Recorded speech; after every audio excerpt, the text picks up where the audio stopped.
আসসালামু আলাইকুম। Straight mark আমরা সবাই এর সাথে কম বেশি পরিচিত। আজকে আমরা এর থেকে সমাধানের সহজ একটা পদ্ধতি বের করব। আমরা আজকে একটা স্কার্ফ তৈরি করব, যার সাহায্যে আমরা স্ট্রেচ মার্ক থেকে মুক্তি পেতে পারি। স্ট্রেচ মার্ক যে কোনো কাটা দাগ, ফাটা দাগ, পোড়া দাগ, যে কোনো দাগের জন্য আমরা আজকে একটা স্কার্ফ তৈরি করব।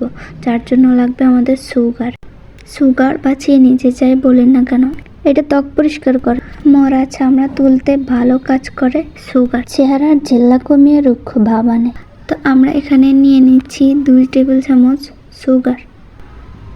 সুগার ত্বক পরিষ্কার করে ভেতর থেকে। তারপরে যেটা লাগবে ওটা হচ্ছে অলিভ অয়েল। শুষ্কতা প্রতিরোধ করে এবং ত্বকের রুক্ষতায়, আর্দ্রতায় ভারসাম্য বজায় রাখতে সাহায্য। অলিভ অয়েল ত্বকের সুরক্ষার একটি প্রাকৃতিক ময়েশ্চারাইজেশনও বলা হয়। আমি এখানে 1 চামচ করে 2 চামচ অলিভ অয়েল সুগারের সাথে ভালো করে মিক্স করে নিচ্ছি।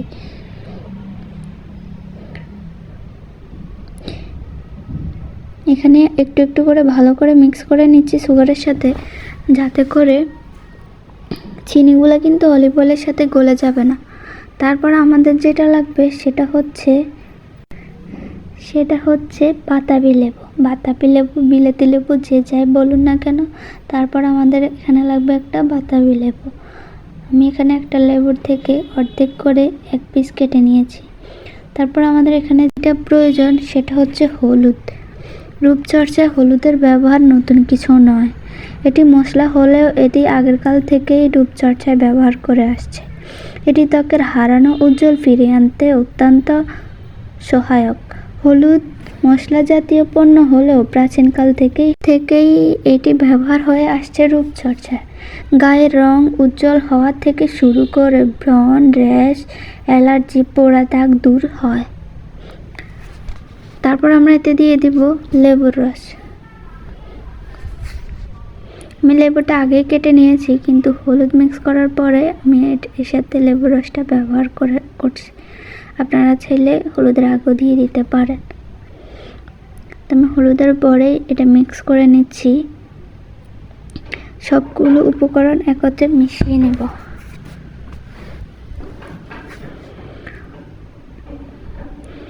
এগুলো আমি ট্যাপ করে সবগুলো মিক্স করে নিচ্ছি। আপনারা আপনাদের মতো করে মিক্স করে নেবেন। সবগুলো যাতে একত্রে মিক্স হয়ে যায় সেদিকে খেয়াল রাখতে হবে। তারপর আমি এখানে নিয়ে নিচ্ছি কোলগেট। আপনারা চাইলে যে কোনো পেস্টই নিতে পারেন। আমি এখানে নিয়ে নিচ্ছি কিছু পরিমাণ পেস্ট, যেটা এই উপকরণের সাথে ভালোভাবে মিক্স করে নেব, কারণ পেস্টে দাগ তোলার অনেক উপকরণ থাকে।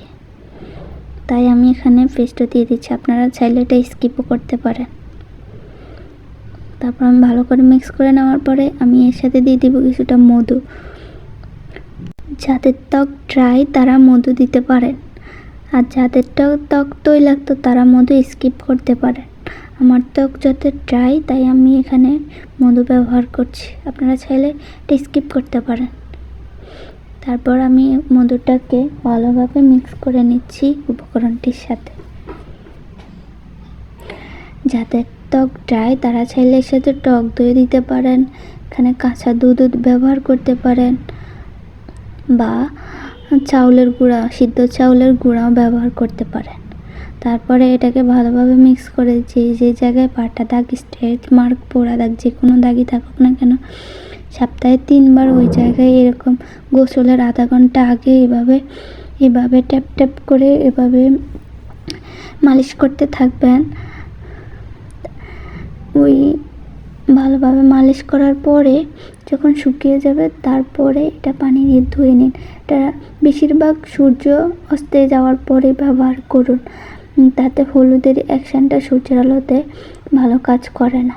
এটা ব্যবহারের পর সূর্যের আলো থেকে দূরে থাকুন। সূর্য ডোবার পরে ব্যবহার করা উত্তম, তাহলে ভালো কাজ করবে। সপ্তাহে 3 দিন মাখবেন, ইনশাল্লাহ 1-1.5 মাসের মধ্যে আপনাদের পাটা দাগ, কালো দাগ, যে কোনো দাগ। যাদের অ্যালার্জি আছে তারা অবশ্যই সূর্যের আলো থেকে দূরে থাকবেন এবং সূর্যের ডোবার পরে ব্যবহার করবেন। ভালো লাগলে অবশ্যই সাবস্ক্রাইব করুন।